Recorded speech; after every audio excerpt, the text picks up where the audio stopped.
3월 24일 금요일입니다. 마태복음 23장 29절로 39절입니다. 화 있을진저 외식하는 서기관들과 바리새인들이여, 너희는 선지자들의 무덤을 만들고 의인들의 비석을 꾸미며 이르되, 만일 우리가 조상 때에 있었더라면 우리는 그들이 선지자의 피를 흘리는데 참여하지 아니하였으리라 하니, 그러면 너희가 선지자를 죽인 자의 자손임을 스스로 증명함이로다. 너희가 너희 조상의 분량을 채우라. 뱀들아, 독사의 새끼들아, 너희가 어떻게 지옥의 판결을 피하겠느냐.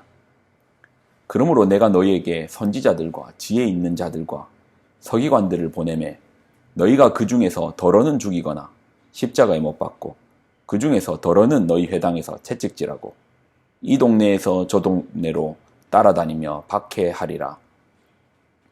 그러므로 의인 아벨의 피로부터 성전과 제단 사이에서 너희가 죽인 바라가의 아들 사가랴의 피까지 땅 위에서 흘린 의로운 피가 다 너희에게 돌아가리라. 내가 진실로 너희에게 이르노니 이것이 다 이 세대에 돌아가리라. 예루살렘아 예루살렘아, 선지자들을 죽이고 내게 파송된 자들을 돌로 치는 자여, 암탉이 그 새끼를 날개 아래에 모음같이 내가 내 자녀를 모으려 한 일이 몇 번이더냐. 그러나 너희가 원하지 아니하였도다. 보라, 너희 집이 황폐하여 버려진 바 되리라. 내가 너희에게 이르노니 이제부터 너희는 찬송하리로다. 주의 이름으로 오시는 이여 할 때까지 나를 보지 못하리라 하시니라. 아멘. 기도하겠습니다. 하나님 주시는 말씀을 무겁게 붙듭니다. 말씀 속에서 나를 발견하고 돌이키게 하여 주옵소서. 영광을 드립니다. 예수님의 이름으로 기도드립나이다. 아멘. 어제 말씀에 총 7번의 화 선포 중에 6번이 선포되었습니다.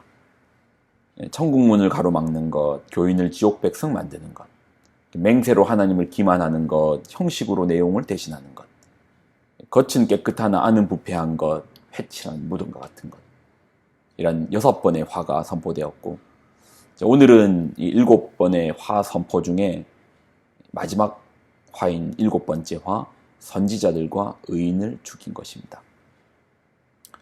하나님은 당신의 말씀을, 아니 당신의 마음을 전달하시기 위하여 특별한 사람들을 부르셨습니다. 선지자들이죠.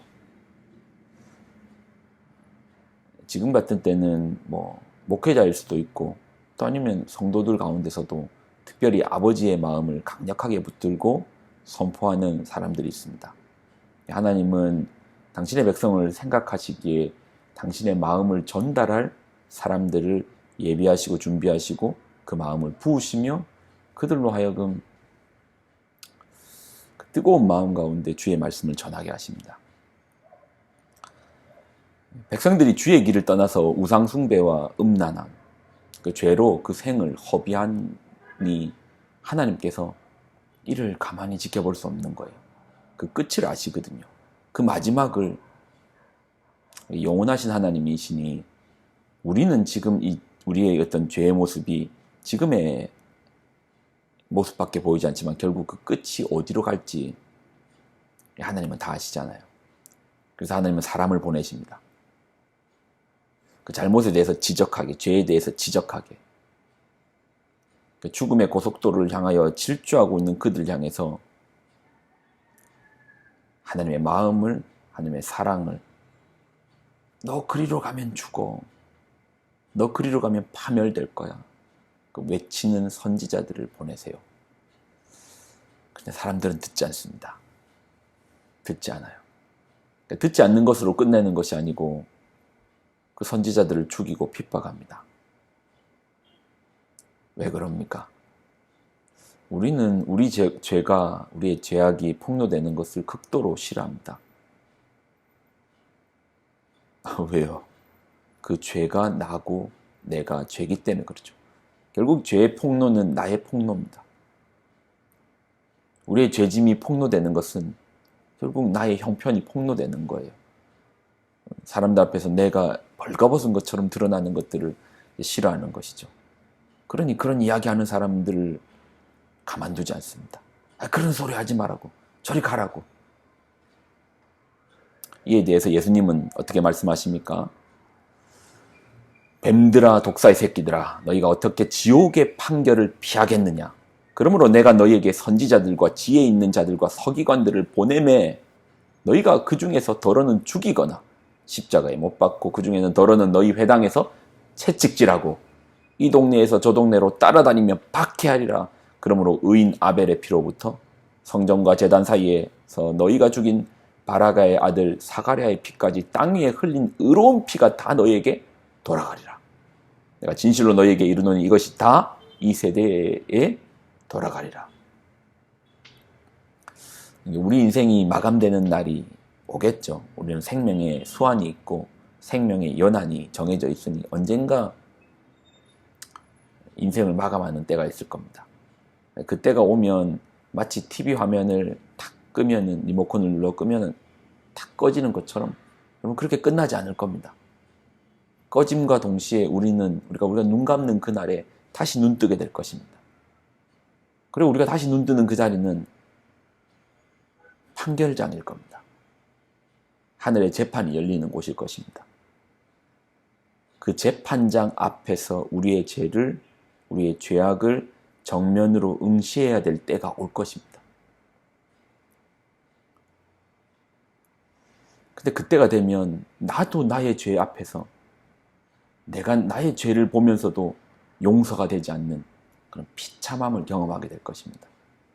그 가운데 하늘의 준엄한 판결이 내려질 때 우리는 고개 한번 들지 못하고 그것을 온몸으로 온 마음으로 받아들여야 될 그때가 옵니다. 그러니 그 심판장에서 우리 죄를 직면할 때는 늦다라는 것입니다. 그때는 수용밖에 할 수 없습니다. 그 판결문 앞에, 그 준엄한 판결문 앞에 우리의 그 더러운 죄악을 마주함 앞에 수용함밖에 없습니다.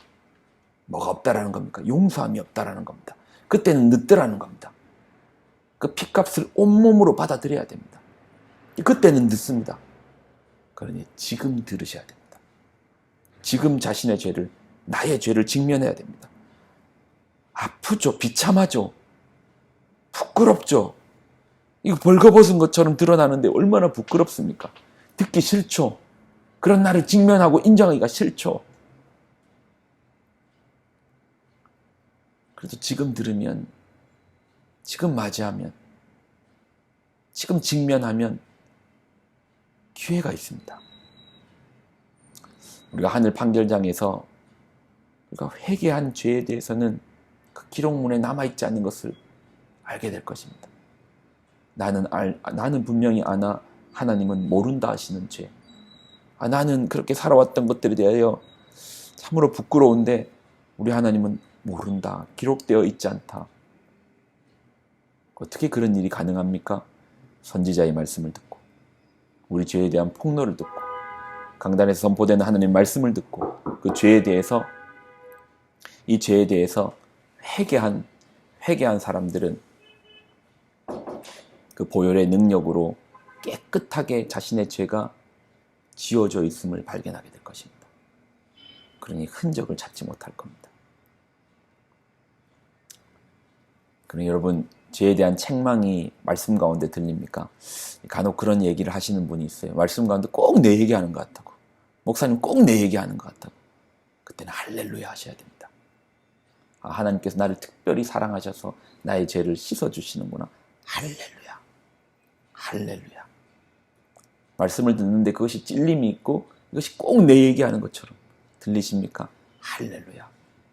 선지자의 영으로 주께서 말씀하여 주시니 다시 한번 기회를 주십니다. 그 기회를 붙드시는 여러분이 되시기를 예수님의 이름으로 축원드립니다. 죄의 고리는 반드시 끊으셔야 됩니다. 그러면 삽니다. 기도하겠습니다. 하나님 주신 말씀을 귀히 붙듭니다. 말씀 속에서 살 길이 생명이 있으니 그 생명의 길을 붙들게 하여 주옵소서. 우리로 늦은 후회하지 않게 해주시고 이 땅 가운데서 때로는 그 죄의 폭로가 비참할지라도 우리가 하나님 앞에 서서 우리를 점검하고 용서함을 받는, 그래서 천국의 판결장에서 우리의 죄를 찾아볼 수 없는 그런 은혜 받은 자 되게 하여 주옵소서. 영광을 드립니다. 예수님의 이름으로 기도드립나이다. 아멘.